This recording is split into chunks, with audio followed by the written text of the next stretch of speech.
Hello, I'm Blade Boquest, and this is episode 2 of the Blade Edge. So I'm working with Umbreown. So he had 3 different sessions in the middle of 2019. This was basically close to, I think, July. I believe we finished before August. So he reached out to me after the first episode hit YouTube just last week, and apparently his friends contacted him and said, I thought there was a reason for you getting gains faster than others. So he ended up going from 275 AP to 288 AP, which takes a lot of additional silver. That is a pretty big jump right there. So he was very happy with the coaching. You guys are going to see all the methods that we went over. And actually, this is a really interesting video. So it talks about quite a few different things. We'll get into it here in a second. One of the methods is a very short daily, I believe it's a daily, quest that will actually allow for about 100 million an hour. A short workshop thing. It takes very little work, and you're getting quite a bit of money in, about an hour spaced out. Things that you would typically not look for to do. So different ways to make over 100 million an hour, always that's on people's radar. Other than that, it goes over a bunch of stuff with Alchemy. This is a highly Alchemy focused video, and then also long-term investing. So people always ask me about long-term investing, and I almost never comment on it on Twitch on the live stream, because if I comment on an investment working well or not working well, basically whatever I say is going to be viewed by, hundreds probably at the time if I'm streaming Black Desert, and then over the next week, generally thousands. That immediately changes the result. So my prediction becomes wrong by predicting it. It immediately affects the market. So I just steer clear of that. Like, I don't believe I know the future on any of these market things. All I think is that you need to invest well and buy things that are more valuable than the price. If you do that, you're good to go. Not artificially changing the price, not getting people to believe something, not a pump and dump manipulation scam, nothing like that. You want to find things that are worth more intrinsically because of different factors than the current price is reflecting, and you get that from your knowledge of the marketplace. So here we actually have an inside view of me coaching someone, right? This is paid coaching, the Blade Edge. This was one-on-one. And this was my exact interpretation of what I thought he should do to invest. So I never touch on it live. I don't really touch on it in guides either, because it immediately changes the result. But in a one-on-one, you definitely have a close glimpse of exactly what I thought should happen for people to be successful. This was actually before I released the video of when I made 55 billion in 5 hours with sharps and hearts. So you see a lot of kind of like back end inside knowledge that I just can't talk about publicly because it would immediately be wrong, right? There's just no point in doing that. So that's pretty cool. And I got my Pearl Abyss shirt on. Actually, let's put on got my Pearl Abyss pen here. Let's throw that in there. And you can see the little black spirit in the background. Actually, I have this one too. They mailed me this. And I have this little guy too. Look at them all. And just because I don't log in every day to Black Desert, you guys think I'm not part of the community. Look at this. Look at this. All right, I hope you get a lot out of this, you guys. And yeah, enjoy. I cranked up the audio a little bit so you could hear him better, and I turned down the music even further. So you're going to get a lot of background noise. If that bothers you, just crank down the volume. You'll be able to hear me clearly. If you want to hear us both, crank it up. You're going to hear some key presses and stuff like that. I'm still having some sound issues that I haven't fixed yet. All right, let's get right into this video, because you guys know I can always talk. And I'll see you on the live stream, twitch.tv/BladeBoquest. I found, from my perspective, to buy one specific mat, to just craft it and just sit through. Yeah, I do that a lot of times too. So I could just get the green and the blues. So I have 2 things that I could actually use for both of the drafts. So that made it almost like extra profit. Good, okay. So well, makes right sense. now I'm pretty close to just waiting it out. So it'll probably take maybe a couple of days, just depending on how many people dump all the stuff, just to buy all the blues. Yeah, how many beast drafts have you actually sold so far? Probably really close to 2,000 so far. That's pretty solid. Okay, well that sounds good. And I mean, that's the kind of thing where you can definitely batch your time, where you focus on 2 elixirs and then just wait, like you said, for those to be sold. So it ends up being better profit, but over like a longer amount of time. So yeah, it seems like that's a pretty good system right there. How about the crafting stations? You still working those logs through your cooking stations? So I essentially just started making more crafting stations just for Balanos fishing rods since I've been doing more pilgrim haven. So I Okay. was like, well, I am making so much, and I have 3 crafting stations now to where I could either make 2 Balanos fishing rods, and then I could have 1 crafting station just for a tool, or I could just make 3 Balanos fishing rods every cycle, and then that allows me to get more money throughout the day, because if I'm actively gathering, I'm able to replenish it in a timely fashion. So essentially, the way that my planned out method is, have a 24/7 uptime of the Balanos fishing rods,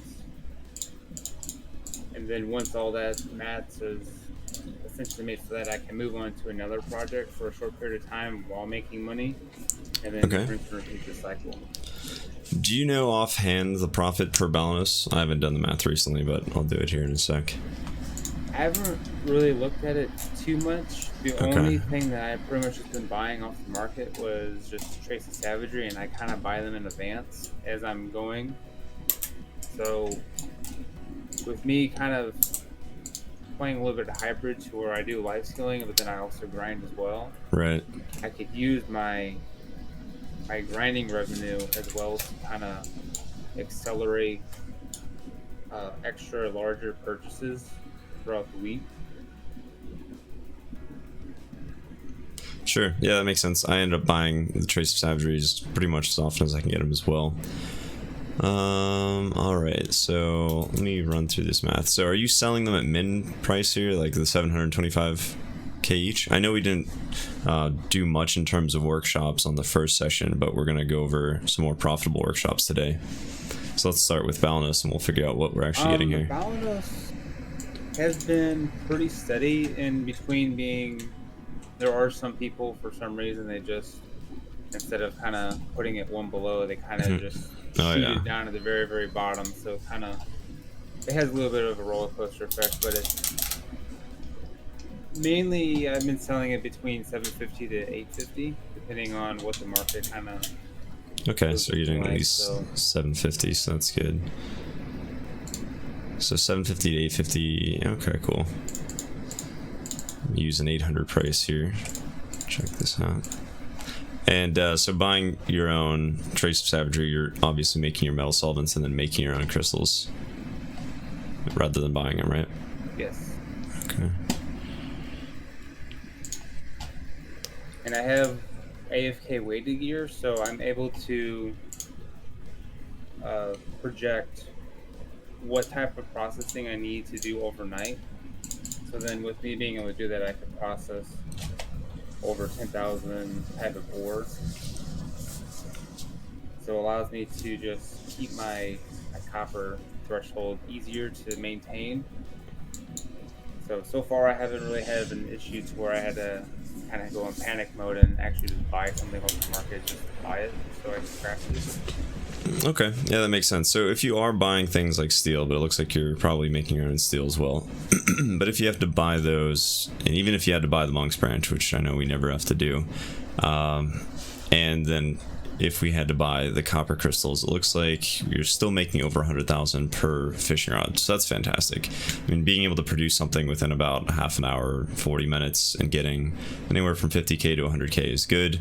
And then if you're doing the passive manufacturing on the side, your profit margins are going to go way up past that. So yeah, I'd say Balanos has been really good for you. You want to continue that. Have you done anything with ship parts in the past? I feel like you have not, but like manufacturing to sell. So many people ask me about like ship parts, and the only bottleneck that I just see is just the daily portion of it, which I don't see it as too much of an issue, but I don't know. I guess I just played too many games in the past where I just really hated the bottleneck to where you could get almost every single mat to produce it, but the only thing that you're waiting on is something that you cannot control, and that's just time. Yeah, those freaking dailies, right? But the ship parts, I definitely seen that pretty good value where it's like around that 180 mil margin on the majority of that stuff, and people have been buying it, but I haven't looked at in a month's time of me actually generating something like that to see if it's actually worth spending that. Okay. The one that I've noticed recently, which is actually quite good, is the black plating for the Ethereum sailboat. So like you said, it is gated behind the dailies, but that daily has been buffed so much that even I'm doing them, and I never do quests. But with that Ethereum daily, just basically taking 2 boxes down to that cargo manager and coming back just to get that little Ethereum sailboat certificate. And then it has that second daily that you can do that gives you either sturdy timber squares or the jade ingot, stuff like that. Have you done that at all? Like since they buffed it? But then I kept forgetting that there was that stuff just because BDO likes to have multiple events. Yeah, exactly. It was overwhelming for some So it's stuff. very, very good. So let's go through the numbers. So if you look up black plating on the market, you're going to see a Furious sailboat black plating, and there's 100. It's 170 million. So that's the max price for this item right now. There are 3 pre-orders, so people are trying to buy it, and only a total of 882 have ever been sold. So if you were manufacturing these for money, you wouldn't sell an enhanced form or anything like that. You would just sell the base form. So if we go up to Etheria, let's see here. Port Etheria. Let's see, you got ship parts here. On the Discord call, I'm going to share my screen so you can see what I'm doing. So you can either follow along on your own or just kind of watch me do it. So if you're looking at Port of Furia 1-4, you got ship parts here. You can see my screen, right? Yes, sir. Okay, cool. So Furia black plating would be not that. It would be this guy. Yeah, so this is what we want right here. Versus... Yep, so the sailboat. That's what we're looking at. Alright, so... It's going to take 5 of these designs, so it's basically something you could do per week. Now, hard pillars are 1 million each, and these are basically buyable right now on the market, and you can generally buy them on the market. So let's take a look at those guys. Not huge stocks, but I mean, we can obviously get them, so we'll just deduct that cost of 1 million each. Or what are we at? Yeah, 1. So total price we're at 170 times 0.845%. We're still working your family fame up long term. Alright, so we're just going to deduct a good old 2 million for 2 hard pillars. Then we have palm plywood. I mean, that's very easy to get. Nobody wants palm anything. So palm plywood sitting on the market, you can buy it indefinitely. So let's remember, this is the current money that we're working with. So let me just copy that real quick. We'll start a new equation. So 12,700 times 1,500 is 19 million, pretty much even. So if we go back to our first profit here, we're going to subtract 19 million cost from that. We already reduced tax, right? So we're getting 122 million back, but we still have to subtract 2 more things. So trace of death would be another one. Let's take a look at this. Now there are no good profitable elixirs really on trace of death. Like if you're making elixir of death, you're really not making enough money for it to be worth your time. So either the death that you just, I don't know. Do you have a stockpile of death? I forget. Not really. And that new node is terrible. Yeah, it's slow. I still actually like it, but it is very, very slow. Okay, so either way, these would be things that you would buy on the market, but it's definitely something you can get, as there have been over 10 million of these things sold. It might take a couple of days, but if you have to do 5 days of dailies, you could easily get 100 in 5 days. That's not really a problem. So just multiply 66,000 by 100, and we're looking at 6.6 million. So subtract 6.6 million. You can see really what we're looking at here. Now glue is another one. that is a bit of a challenge to get, but this is also very attainable within the course of a couple weeks and things like that. I believe you can buy 50 at a time. Yeah, you can buy 50. But even without going out there and doing underwater gathering, this is something that you definitely can attain off of the market over time.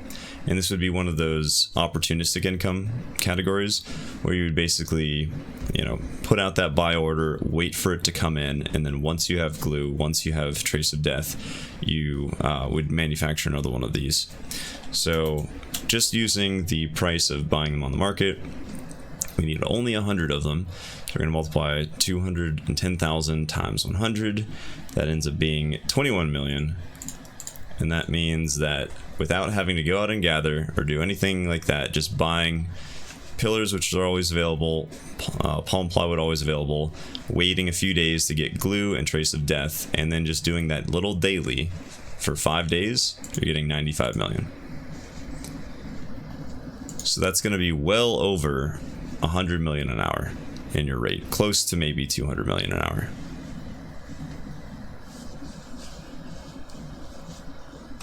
Yeah, just based off the time frame of just doing that silly quest. Yep. Theoretically based off that time effort. Crazy, right? Yep. So this is a very high profit workshop. This is one of those little known things that people just kind of don't take their time to like look into every facet of the game, and one that I didn't really notice until I basically started going through workshops again, so that we could go over it. So this is definitely something I would recommend. The Euphoria daily is not too tough. Do you know where it starts and stuff? I can go over to my character if you forget, but you remember, right? Yeah, because I made my easy. one boat, and Exactly. Okay, so it's literally these two What I've experienced NPCs. with the glue when I was actually making something, because I did not know if I was going to make the frigate, but since now they're doing the future boating, I'm just holding off. But the glue did not take more than a day for me to get to 50, so I kind of see that it isn't too terrible. And I think maybe with the spike of cooking now, from the way that the market's kind of going up, if you want to do more underwater gatherings, I might be able to actually capitalize on getting more glue. Yeah, you can for sure. I've had my own glue orders fill on the NA market relatively quickly. Same with Trace of Deaths. So this would definitely be like, even on the low side, this is about 150 million an hour in terms of just how many of those little daily certificates you can get. So if you can filter 150 million an hour into any system, it's always going to be beneficial. It's always a great idea. Obviously this trumps things like Imperial Cooking and Imperial Alchemy and stuff like that. So if it's something that you can stomach doing the dailies, this is one that I would really recommend. And it doesn't take long. I mean, you can do it in just a couple minutes. Yeah, it's easy enough. I have a decent number of alts where I could just have one just parked over there, and it just doesn't take too long to. That's exactly what I do. So. Yep, exactly. Just like either a Meiwa or Musa or a Lon, or like just something that dashes around real quick. Okay, cool. So yeah, start doing that, and then try to get at least one of them made before our next session or something. Alright, other than that, so have you done any grinding on Star's End? I know you used to do Ackman grinding quite a bit. I only did it when the first patch came out, just so I get the knowledge and the story and all that stuff, but other than that, I didn't really see any extra money value per hour versus Ackman and Histria. Right, But okay. I know there's that one special job that you can get to make that sub-weapon crystal, but I haven't really factored in how easy it is to make it, and then now they got the earring drop. Yeah, I'm now, not really too sure on the profit margins in regards to Star's End. so now that the earring is out there, it's been pretty crazy. I've grinded about maybe 6-7 hours out there, not a crazy amount of time by any means, and I've not gotten any of the rare drops. And without getting the rare drops, it's not amazing. It's definitely below Ackman standard grind if you're not getting the rare drops. But you know, when you do get those things, you're looking at what, 150 I think mil for the crystals, and then these earrings are still over 300 million. So I actually have a guildie that's been able apparently able to get, I mean, this is obviously luck, but about an earring every hour or two. So he's been trying to tell me that the thing is 400 million an hour consistently, which I don't believe for a second. But at the very least, I would say it's something to consider again.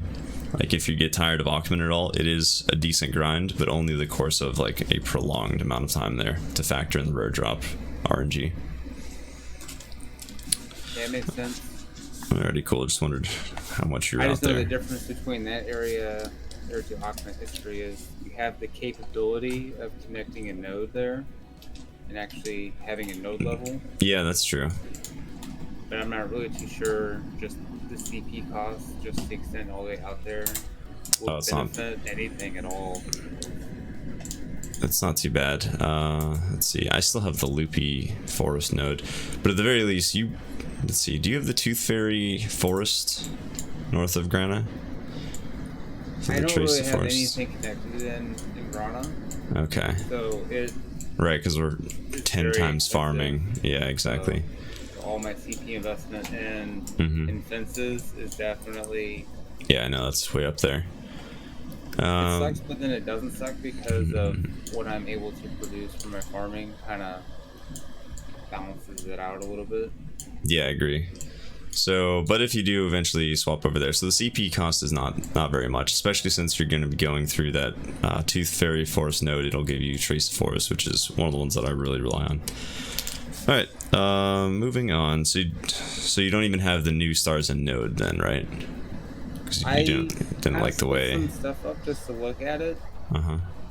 And I was kind of excited because they had that new Trace of Violence and the actual death node, so I was like, oh, this is kind of cool. But then they had the stupid black star weapon attachment to it, so it made it more time gated than it should have been. So the traces doesn't compensate the time threshold, so you actually don't get it a lot over the time. So I kind of just extracted everything and kind of got irritated with that one. Right. Do you know about the shattered star fragments there? It looks like it's a junk piece of trash or loot or whatever, but it's actually not. So this is one of the reasons that I really enjoy this node. So what it does is it gives you, just the node is going to be churning in shattered star fragments. I think I only got this maybe in the last week, and I have 1,300 or 1,030 of them. Well, these can be turned in. So 30 of them can be turned in for a skill XP scroll of plus 50%. Which is the highest we've ever had anywhere. Even our converts into a scroll. Yeah, isn't that crazy? Because I saw that the crystals gave like SP, but I never actually invested into it to actually see what it does whenever I turn into the NPC. Yeah, it's a solid node. If you can't rework your system now, like with the easy things to get rid of for it, that's okay. I think in our next session we'll do like the final node map that will just last you kind of long term. But that'll be, I guess, next week. But for this, I would definitely recommend at least considering it. So I think these are the 5-minute scrolls, so you'd be popping them continuously. But even when we're trying to grind skill points right now, we have those daily skill XP buffs that even go up to 30%. We've never had really good efficient ways of getting skill XP, and it can only help to have a node that's constantly churning out things that increase by 50%. So I would get that if you can. We can remap stuff to make sure that you can get it by next week. There's some other things I want to go over, kind of miscellaneous stuff, but it will be useful in the whole kind of package of just making more money. So we went through, if you're plating already, okay.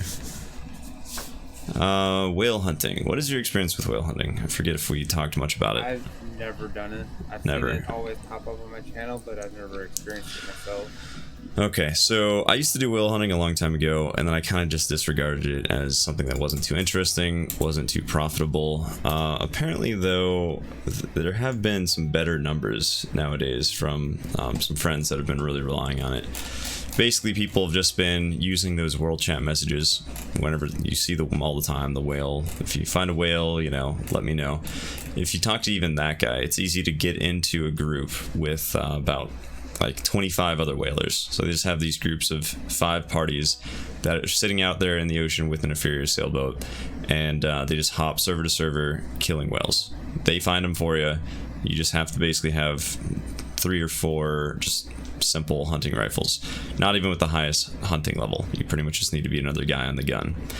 So what he ended up doing was getting like some crazy amount of like about 100 million per hour over 6 hours of consistent hunting, which for me was pretty shocking and pretty surprising.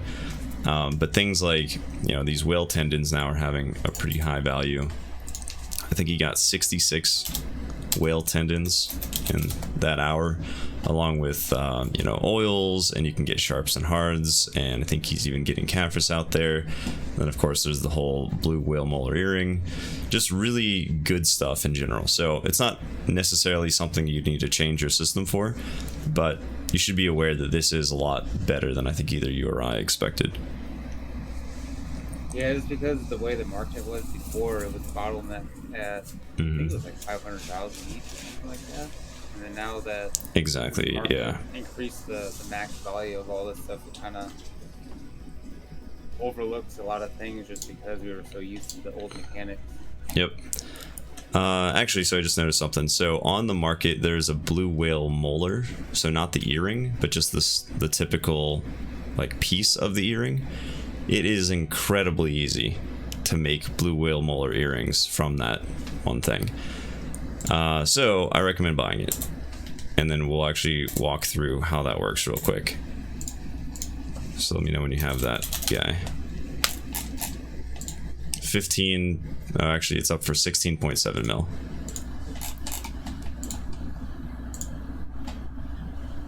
You said the blue whale molar? Yeah, not the actual earring, just the yellow piece. It's a blue whale molar. There's just one in the market right now. Yep. 16.7 mil. Since we're talking about a lot of workshops, this is a fantastic one to go over. So this is a really good opportunity. Got it? Sure. Nice. Wait, you sure you got it? Because I see it right now still. Oh, you want me to buy it right now? Yeah, you should. Otherwise you'll... Okay.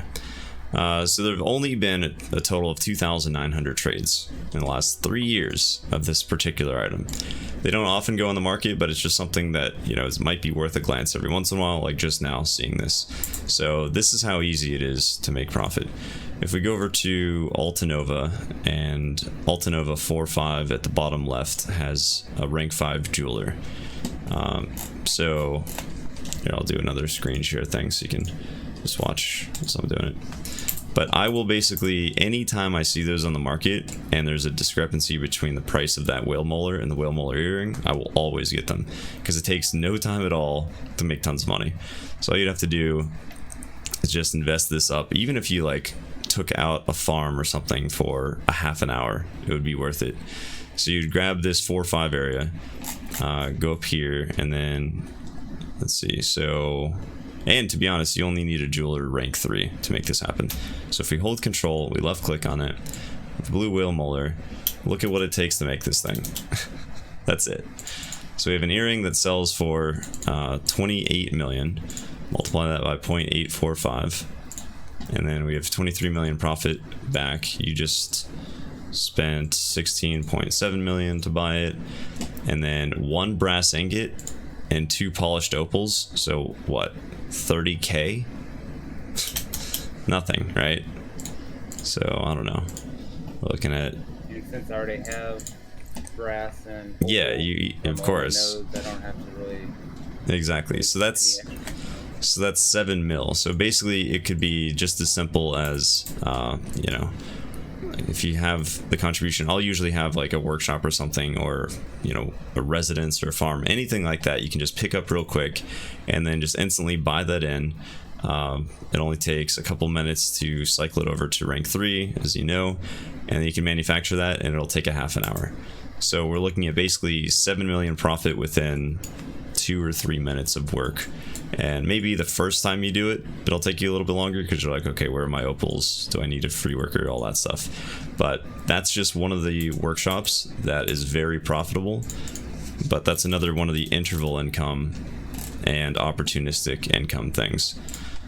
Some of the times the whale molar prices are about the same as the whale molar earring, so that wouldn't work, but I've never actually seen a price gap of over 10 million like that. So that's a very, very fast, quick burst of profit, 7 million in a couple minutes, and it's a good experience to try to get that going.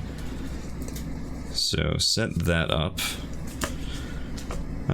Cool. Okay. So yeah, whale hunting. Actually, whale hunting is something that I want to get back into as well, just because, eventually we get into the ruts of Imperials or our dailies, the grinding, all that stuff.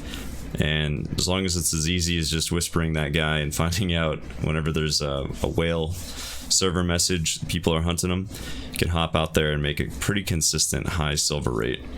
It's definitely worth adding into the whole system that we use. Yeah, for sure.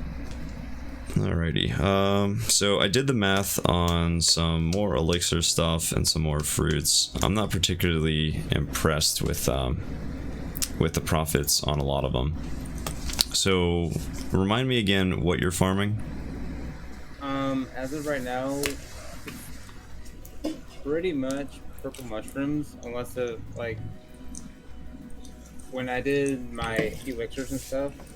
Yeah. I mitigated some of my fruits to make the special dry main because I did not have enough to be able to buy off the market because the market has been sold out recently for a lot of things, so I kind of had to improvise. You said dry main? So I made the special one so I can make the XP elixirs. Oh, okay. And it was actually pretty fast, so I'm being able to just make it. And then the only thing that I pretty much did was as I was manually gathering everything, I pretty much just bought just the biggest bottleneck for XP elixir, and that would just be pine sap. But I did the math of it to where the value of pine sap, buying the XP elixir, it was actually cheaper to buy the pine sap as opposed to buying one of the elixirs, to where I actually made more money from the green and the blue together. So as I was doing that, I looked at elixir of will as well, and then I was actually able to do 9 hours of pretty much all my batches to make that threshold that I just told you about. Okay. That I'm able to make over 6,000. It's actually almost close to maybe 6,800 of these drafts with all the combined stuff that I just need to just pretty much buy the Reapers off the market. Okay, very cool. So do you have much of a giant supply of fruit of nature? Because at this point, if you're still making those purple mushrooms, their biggest benefit is their speed, or obviously just getting that XP. But I'm just looking at the other fruits as well that are a little bit more profitable. Burned up a little bit because I had trace of origin, but I still have 677 oils and 42 left. Okay. So as of right now, I haven't had too much of an issue of my main bottleneck for my fruits yet. My biggest bottleneck is just the speed of origin. Yeah, that's what I thought. Fruit of nature really no longer the bottleneck.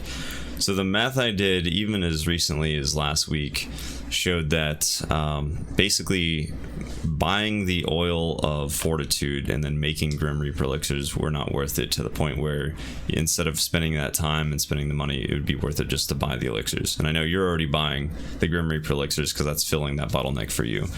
But what that also means is, if it's not worth doing that, if it's not worth buying those oils and making that elixir, it's often probably worth just selling the oil of fortitude with the fruit of nature that you have, rather than just taking it through the whole system of fruit of nature, oil, Grim Reaper. seems like right now at least, I can't remember the math off the top of my head, but I actually swapped my farms off to garlic. So the reason for that is because that's going to give you Crimson Flame fruit, which is going to give you, 30k yield over this Fruit of Nature.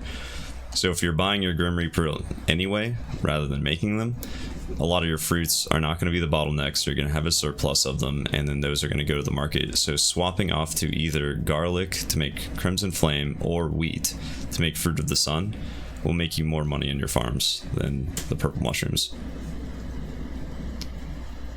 Okay.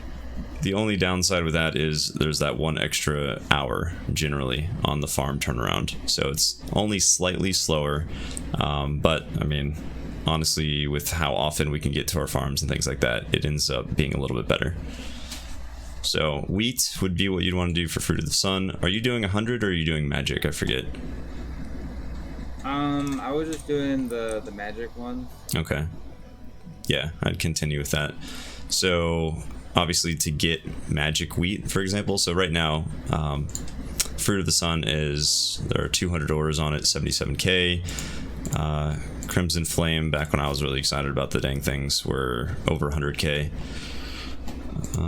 Let's see. Either one is good, honestly. You can pick either one and it'll be fine. It'll just be a little bit different. So let's see. Let's do some math real quick just on this. This won't primarily be an alchemy session. We did a lot of that last week, but I am kind of curious. And I remember it being good enough that I kind of wanted to buy out the crimson oils. So let's see here. Or the crimson fruit. Oil regeneration. Oh, even the price of oils came down. Alright, let's see here. So oil, I believe it's oil regeneration. So it takes the Crimson Flame. I'll just double check. Yeah, it is. There's so much math constantly to make sure that we're making the money that we should, but it really is worth it to do. Alright, so we're looking at oil of regeneration, so 64,000 silver times 2.5. So I actually got into an argument with half of my stream last week where they were convinced that whenever you take these fruits, you only make 1.4 oils, but that's not true. You do make 2.5. So it's a lot better than people would even realize, but I mean, you've done this, you know that. If you see a 4 proc on all of your processing, you know it's 2.5. Exactly. Alright, so 64,000 times 2.5, so 160, and then we're going to multiply that by 0.845%, and then that does only take, pretty sure it's 1 fruit, but man, I haven't done this in so long. Let me double check. Yeah, it's 1. So the big thing there would be legendary beast blood. So you'd probably just buy legendary beast blood on the market. Powder of crevice, red tree lump, those are very negligible. So what was the crimson flame there? Like 75k, I think. Let's see what this legendary beast blood is. Legendary beast blood, 22k, pretty viable. Good stuff. And crevice and red lumps we have an endless amount of that we can't even get rid of. So we're looking at basically if you used garlic and then you made you got the crimson fruit from it and you turned that into the oils, that would be 38,000 silver per batch that you're making. So obviously with a 1 second alchemy time, you're looking at around, maybe on the low side, 2,500 crafts per hour. So we're going to multiply that by 2,500, and then we have a system that is going to generate 95 million per hour. And remember, that is just the buying legendary beast blood, using your own powder of crevice, using your own red tree lumps, and then getting, I mean, that was actually including the cost of if you had to buy crimson fruit off of the market, which I ended up buying a whole bunch just to do that. But if you're farming, that's going to be way, way, way more than that. So since Fruit of Nature aren't bottlenecks and they aren't really high ticket items on the market right now, I would swap over to garlic and then sell it at the oil level. It's not usually worth it to go past that, as the next elixir steps would be pretty complicated in terms of like making frenzy elixirs, stuff like that. You can, but at the very least take it to the oil level. So that'll increase the profit you're getting from your farms. Let's see, good, all that, good stuff. Any questions so far? Even like, not even just about what we talked about today, but it has been several weeks since we met last. Just want to give you time to ask anything you've been thinking about as well. I mean, Alchemy is always going to be the up in the air to where there's only going to be those really good products, and then everything else just sucks.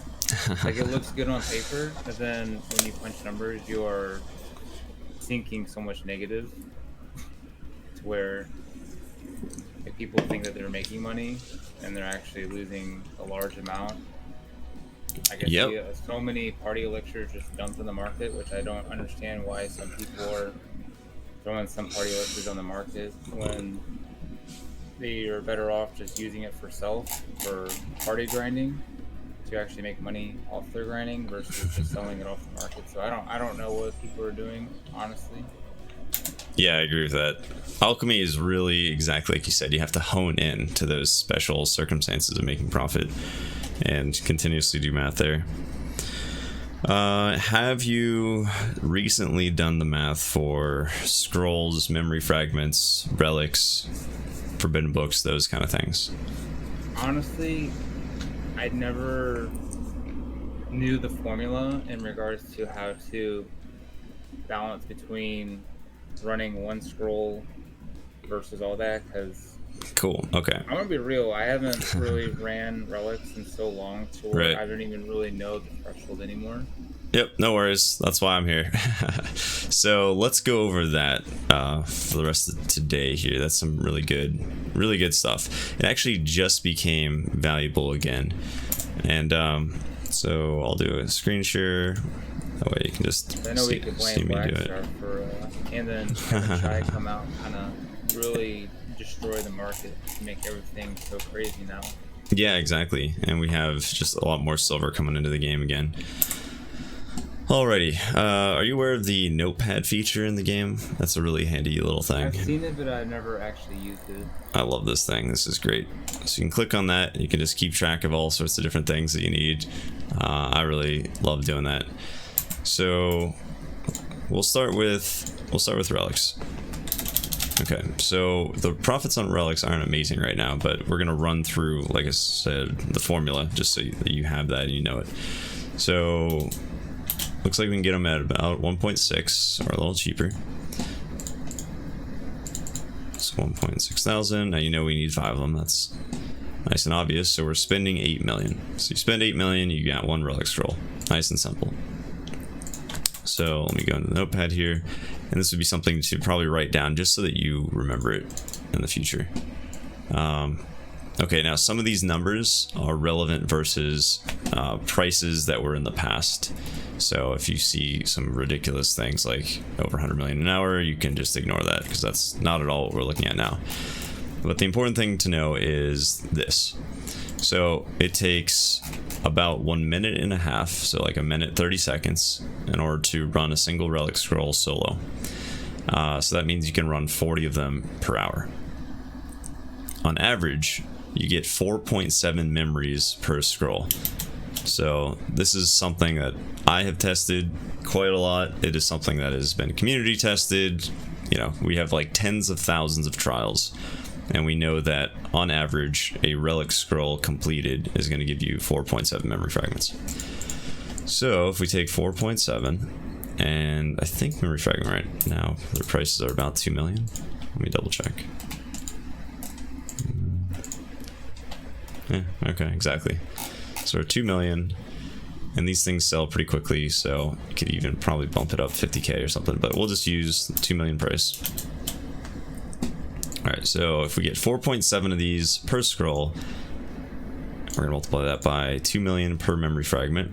We're at 940k, and then we're going to multiply that by... Actually, no, we're not going to multiply that. We're going to add to that. So every memory fragment scroll that you run, on average, you're going to get about 750,000 worth of like black stones. So armor stones, weapon stones, or hunter seals. it's going to convert into about 750k. So before we multiply this by the tax, we're just going to add in 0.75. And let's see, am I missing anything? Fragments.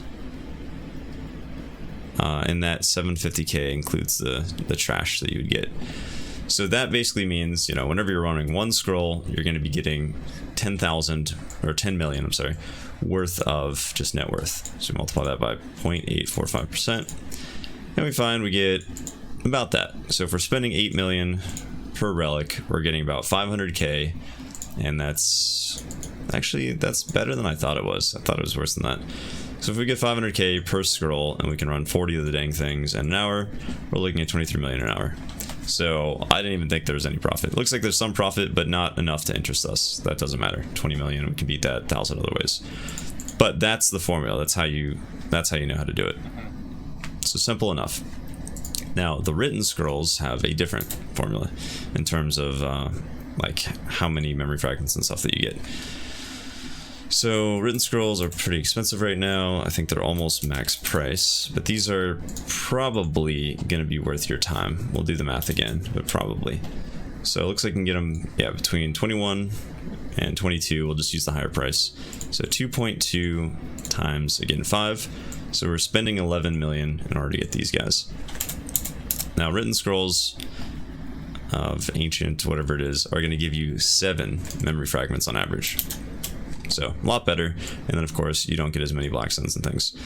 So if you remember our cost of 11 million, let's see here, we have 7 memory fragments, multiply that by 2 million each, so we're at 14 million, and then we're going to add in that extra 350k, and then multiply that by 0.845. So now we're talking here. So now we have 12 million that we're getting back after selling everything right on the market. And then we're going to subtract our cost of 11 million.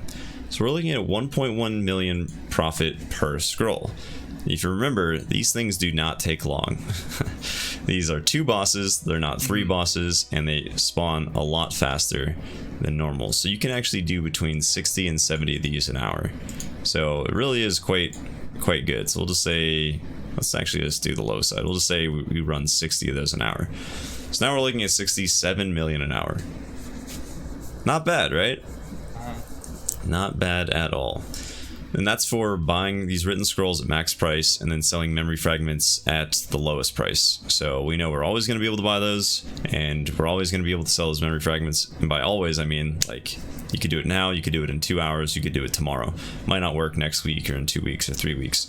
But being aware of the ratios on memory fragments and written scrolls and their availability, I mean, this is probably something I'm going to do later, to be honest. I mean, you know, when you're going out there grinding, you'd be happy to get 60 to 70 million an hour. Mm-hmm. So, good stuff. I guess going forward, as I'm grinding Alchemy history, I guess I could save those scrolls and then run them on my own. Yeah, exactly. And then I end up making more in the long run. Mm-hmm. Yep, so you'd want to keep those, and you'd want to run those for sure. All right, cool. So those were the big hitter items that I wanted to talk to you about today, but we still have some time, so let's go over some long-term investing, just because I know that's one of the ones that you weren't strongest on, and that's probably the thing that I'm best at. So let's talk about that. So, let's see. Have you done any kind of long-term investing in this game at all? What's your experience with it before I just started talking about it? So I used to play Guild Wars 2. Okay. And back in the day on their market system, they had those cash shop weapons that you could buy easily on the market. So when they first originally came out, they were really cheap. And then over the course of time, when the time-gated system of them no longer being purchasable kind of slowly increased the value of the product, I was able to just use that as like a feature investment of knowing that I am burning money right now, but then maybe 3 or 4 months down the road, go up in price. Knowing that I know that they're going to go up in price, and then I could just flip it. But as far as BDO terms, I don't know how to project a certain value of product or knowing certain things that could spike up to potentially try to micromanage. And I know there's stupid rumors that goes around, and then like the Forest Renara's ring. I don't even know. It's a whole big rumor, but I don't know. Someone probably just wanted to sell the stupid ring and just made it a rumor, so everyone is just on the bandwagon for it. Sure. But I don't know. It's just, I know it's a very interesting topic, and I mean, it's obviously it's kind of like gambling in a sense, where you're really banking on that hot hand to get a big flip. Yeah, I think that's the way most people look at it and most people treat it, for sure. Like, it's either about gambling, or it's like these tips that you can't truly rely on, things like that. So the way I do long-term investing is a very safe, routine, standard, consistent return on investment. So I don't base it off of the swings in the market, based off of like what people are really excited to buy right now. I don't think that's important at all. Everything I do with long-term investing is trying to figure out the real value of an item. And whenever the real value of an item doesn't match its price, that's when I get excited. So it makes no difference what the buying trends are. It makes no difference what the rumors are or anything like that. And that is not an easy thing to do, but it is incredibly profitable to do that. So ever since I was beta testing this game, like before I knew any part of this system, there's still videos on YouTube of me beta testing it, explaining how to make money. And I was like, it's going to work, you guys. You need to just find sources of active income, and then you have to line that with passive income, and then build your overall net worth, which then you can invest and get a slow and consistent, maybe 20 to 50% return on your investment. And that multiplication of your overall net worth is going to be better than any income anyone could get in the game.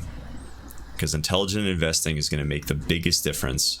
And I know you said that you want to play this game for a long, long time. So long-term investing will just have to become part of your strategy. Unfortunately, unlike the first four categories, active, passive, interval, and opportunistic, where I can just show you exactly, okay, this makes sense, start doing it, long-term investing is always changing, and it has to come from your own experience, your own knowledge. So basically, if you think of it like this, so merchants get paid for bringing value to the marketplace.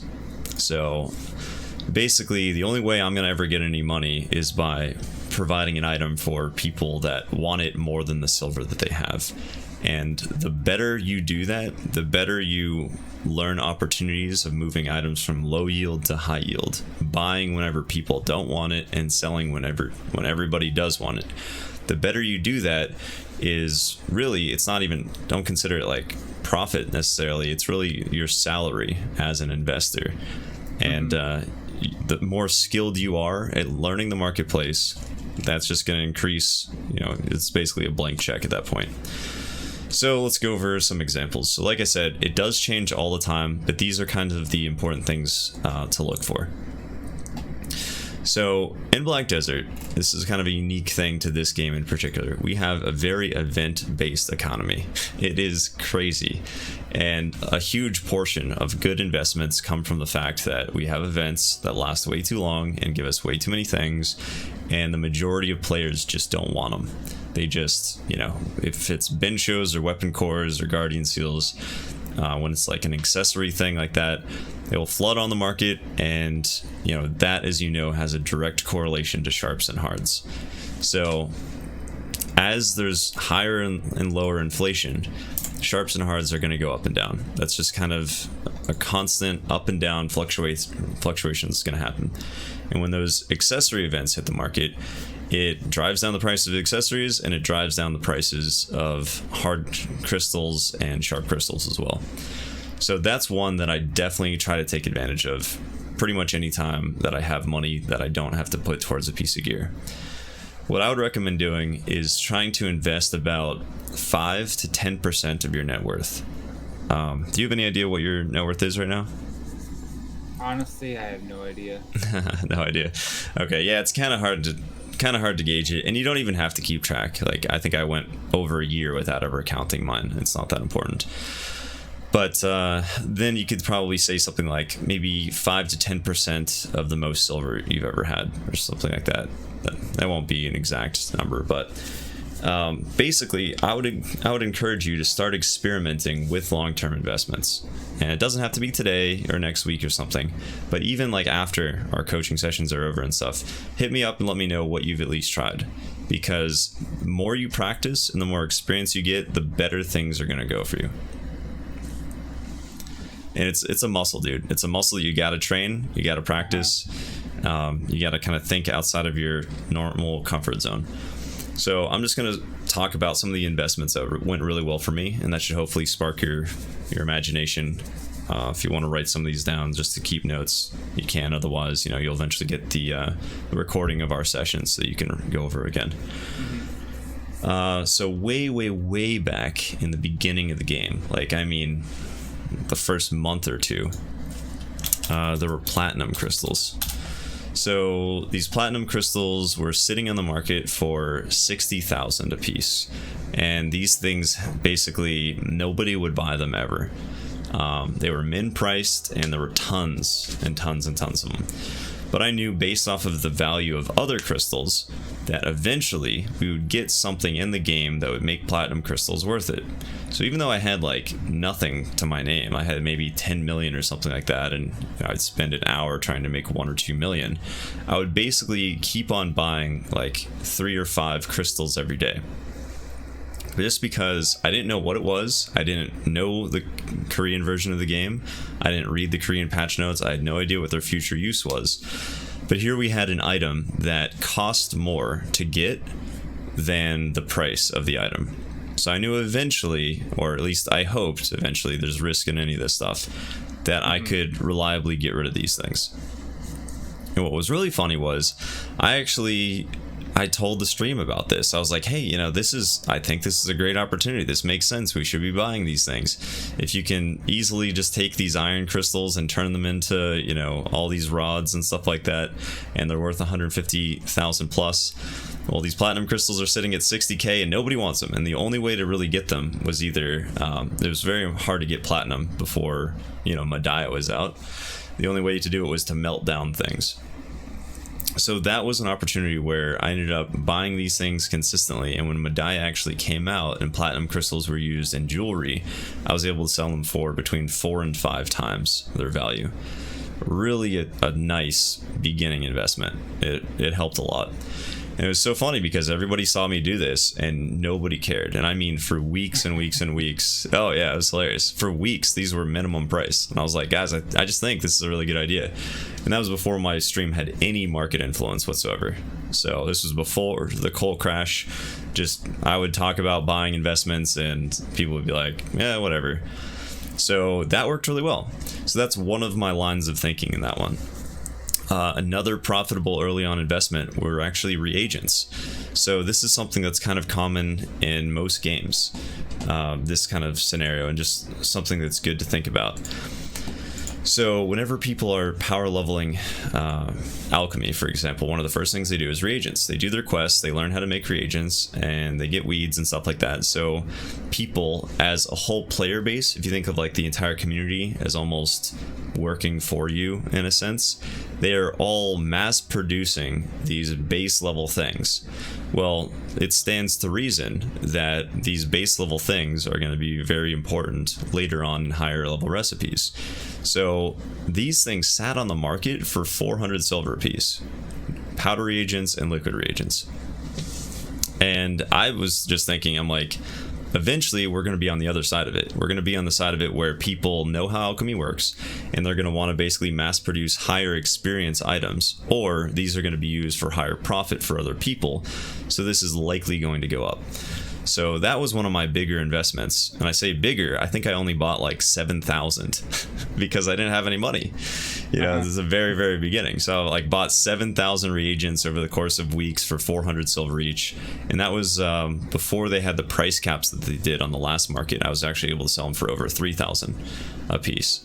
So here I am hoping to get like a 20 or 50% return on investment, and I've been getting, a lot more than that, 4 or 5 times.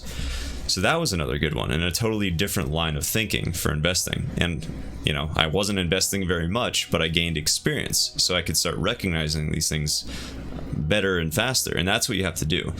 If you kind of weave in long-term investing into something you at least try, like at the lowest once a month, it becomes a muscle, and dude, you'll be able to recognize these opportunities that are just going to be so much better.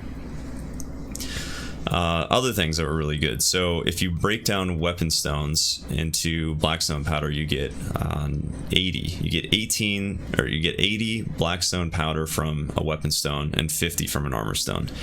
Well, we had a blackstone event. And what happens in blackstone events, everybody grinds. Everybody grinds to get these to sell. So weapon stones went from the max price of 300,000 at the end of 2016 down to 150, between 150k and 200k. I ended up buying tons of these. At this point, I had a lot more money, so I ended up buying them at around 180,000 each. I can't remember how many exactly. Oh, maybe 15,000. I don't know. I bought over 10,000 of these guys. And I remember actually Morlin and I had a big discussion on stream where, whether or not it was a good idea and things like that. And I was resolved to wait 2 to 3 months until the blackstone events were gone and people were enhancing again and stuff like that. Sure enough, 3 months later, all the weapon stones that I bought for 180k on average ended up being max price 300k. And if you sell them at 300k after tax, you get back 251,000. So I was actually getting between 50 and 70,000 silver per weapon stone I bought, and I bought them in well over 10,000. And what ended up happening was it was over 600 million profit, which was huge to me in 2016 into the beginning of 2017.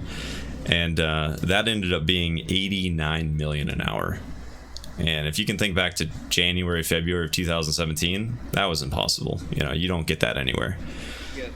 So if you think of long-term investments as ways to utilize the resources that you've already gained, and the better you do it, the more profit you're going to get, you'll eventually get to the point where you've obviously seen the wagon reveal. That was over 30 billion in less than a week worth of time. That was a fantastic investment. And then, even after that, sharps and hards. I think I ended up making 56 billion silver in about 5 hours of actual work. We're talking about completely unheard of numbers. And that all comes from experience. You have to practice it. You can't use the rumors that people are like, oh, everybody's buying this. That's market manipulation. That's not a good way to go. You want to buy items that are worth more than the price on the market. And you learn that from experience. So the sharps and hards, that was a really big thing that I can talk about for a long time. But the nuts and bolts of it are this. So at that particular time, we had an issue where there were cron stones, where we were basically getting half-price cron stones on the NA market, not the EU market, and everybody was cronning pens like never before. You remember that, of course. Yep, I remember that. And people urged me to cron for pens, and I didn't want to because it was clearly a bug. It was clearly a mistake. It was broken.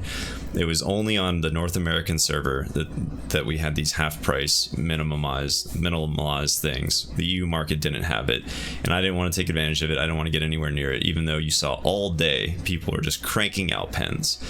So I refused to get anywhere near that. But instead, what I realized was this was going to be sapping out more silver than we had ever seen before, because people were, of course, buying costumes and melting them, and they were also buying costumes with real money and silver and melting them. But people were buying cron stones straight up for silver. So this gave us the biggest recession that we ever had in Black Desert North American history. We had a very unique system. So this is when I'm like, okay, well, if I'm not willing to do this because I know it's a bug in the game, I don't know what they're going to do about it. They eventually said, what the hell, keep it. We're making so much money. Thanks for buying the costumes. We don't care. But I looked at it like, what can I do in a mass recession? So what I did was the literally unheard of. I don't know of a single other player that have ever done this. Sold every freaking piece of gear I had. Right? You know about that. It was like this crazy thing. Everyone thought I was quitting the game. I was forced to leave Snake for it. I sold my Pen Nuver, my Pen Griffin, my Pen Muskin, my Vel's Heart, my Tet Bassi, my Tet Ogre. Like, I went crazy. But it gave me 80 billion silver. And simultaneously, we had already had 3 weeks to 4 weeks of this whole, it's the 3-year anniversary event. Let's all get 3 sharps and 3 hards every day. So we have people wanting silver more than anything else to get these crons, and they're pumping it out of the system. So we have this big recession of silver. We have people getting commodities, sharps and hards, and they're putting them on the market. And these were sitting at vast quantities. We had 20 to 30,000 of each type sitting there. They were not selling. I mean, some were selling, of course, but you couldn't sell one if you wanted to. You had to wait weeks. And I looked at it like the entire economy is draining silver. Now, if silver is going down in an economy, that increases your buying power in the future. That means that silver in a week from now is going to be able to buy more than it could buy today. And this was directly after the run-up of the central market. Everybody knew the central market was going to come out. People were selling things, the prices were very high, and then all of this happened. So we came from high prices, then we went into recession, then we also had this simultaneously huge surplus of sharps and hards on the market. And those 3 factors told me, okay, prices are still good enough, I'll sell all my gear, everyone is silver starved. So I'll take the silver, giving them these high prices, I'll buy the things that nobody wants right now. And I bought 25,000 sharp shards for 1.4 million. And I bought 22,000 hard shards for 640k. Knowing that maybe it would take 12 months, but eventually the natural inflation would fix these prices. And I lucked out. They ended up closing Shadow Arena. And so I got the prices I wanted in 2 months. But what people don't understand a lot about that investment, actually. But one of the things they don't understand is that when I went into the enhancements to look at what was sitting on the market, sharps were minimum price. There are 20,000 of them. Concentrated weapon stones were on the market, but they were not minimum price. Now, Shadow Arena only gave concentrated weapon stones. They didn't give sharp shards. I mean, they gave other stuff too, but they didn't ever give sharp shards, which meant Shadow Arena was not the driving factor that decreased the price of sharps. It was the 3 factors that I already told you about. So what I did was I spent literally every day for 7 days looking at the price of every item on the market. That's all I did. I didn't play the game. I was like, what are the prices of these? What are the prices of these? What are the prices of these? And historically, I was able to remember what the other prices were over the last 3 years. So I could get what economists call it is a cost of living adjustment. You take a basket of goods and you see if the prices are going up or down by how much, and then you get your inflation rate. So I was able to accurately judge like what was happening to the silver in the North American server. And that's when I made this unprecedented move and investment. And that's why I was able to make 50 billion silver in 5 hours. It's never, that's never happened before. So that's what long-term investing can do. And it's not because I was like, oh, what are the trends? What are the rumors? What's happening on the patch notes on a different server? I don't use any of that. I look at the items and I try to judge if the value of the item is higher than the price of the item currently. And if so, I buy it. And I wait, and that's how I make my investments. It's definitely an interesting look at it, especially now with where I stand in the game, to where me nuking some of my current silver, yeah, and just hold on to it, and I could just regain it through other means. 'Cause I mean, if I right now wasted my entire silver supply, it wouldn't actually hurt me because I have the AP to grind to actually make money back. Sure. So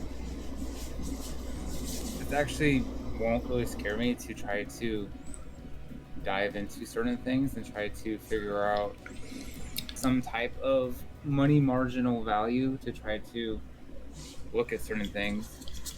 It just takes It's going to be practice. trial and error, and then once you kind of get used to it, I mean, I like look at sports and stuff. It's not like you would just wake up one day and you just become a Major League Baseball player. It just takes time and repetition. Exactly. It has nothing to do with market manipulation or, rumors or getting these hypes. It's about just studying and learning through experience, and it's something you can't rely on somebody else's expertise. It's something that you have to study yourself. So did you, practice that. Track from the market of total items sold, and then you just kind of just saw the hour threshold, or how did you kind of? Yeah, I will actually look at the exact.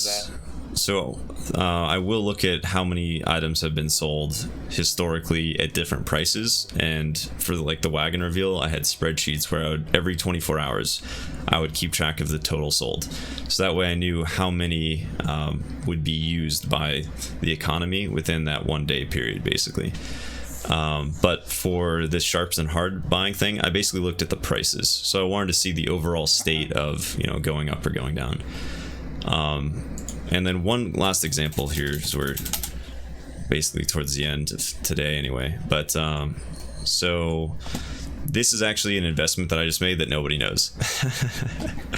So let me show my screen again.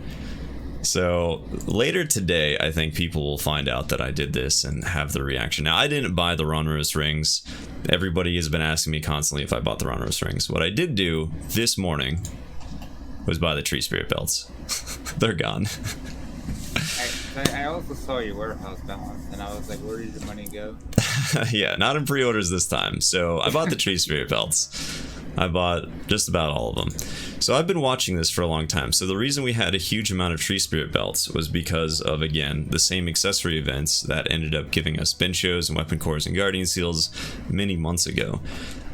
It's very rare that you would naturally get a tree spirit belt just from playing the game. You might get it from a mysterious box, you can get it a couple other ways, but in general, those came from those events.